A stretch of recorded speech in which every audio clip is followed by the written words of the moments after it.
बीते दिनों मध्य प्रदेश के भोपाल का एक विचित्र फ्लाईओवर वायरल हुआ। यह फ्लाईओवर 90 डिग्री के मोड़ वाला था। सोशल मीडिया पर यह जमकर वायरल हुआ। फ्लाईओवर बनाने वालों की खूब फजीहत हुई। अब एक बार फिर इसी तरह का फ्लाईओवर चर्चा में है।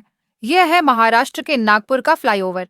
इस पुल को लोग अद्भुत इंजीनियरिंग वाली परियोजना बता रहे हैं। ये फ्लाईओवर अशोक चौक के पास एक घर की बालकनी के एक हिस्से से होकर गुजर रहा है। स्थानीय लोगों ने इसे आठवां अजूबा करार दिया। लोग सवाल उठा रहे हैं कि भारतीय राष्ट्रीय राजमार्ग प्राधिकरण (NHAI) और नागपुर नगर निगम ने इस ढांचे को किसी के घर से गुजरने की अनुमति देने से पहले कोई कार्रवाई क्यों नहीं की।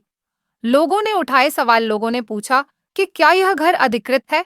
अगर है तो इसे मुआवजा देकर अधिग्रहित क्यों नहीं किया गया, और अगर अनधिकृत है तो इसे क्यों नहीं गिराया गया? कुछ लोगों ने सोशल मीडिया पर चीन की उस बिल्डिंग की तस्वीर भी शेयर की जहां के ऊपरी मंजिल से मेट्रो गुजरती है।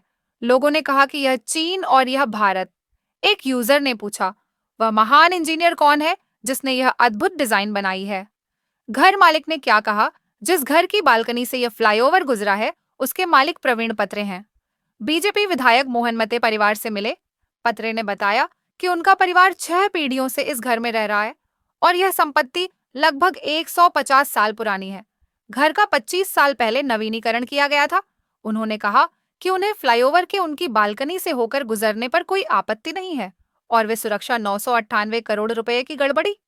9.2 किलोमीटर लंबे इस फ्लाईओवर का निर्माण NHAI की देखरेख में 998 करोड़ रुपए की लागत से किया जा रहा है।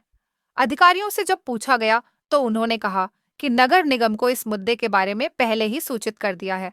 अनधिकृत निर्माण को गिराना नागपुर नगर निगम की जिम्मेदारी है, लेकिन वहां के अधिकारी इस पर कुछ नहीं कर रहे हैं। विधायक ने की कार्रवाई की मांग।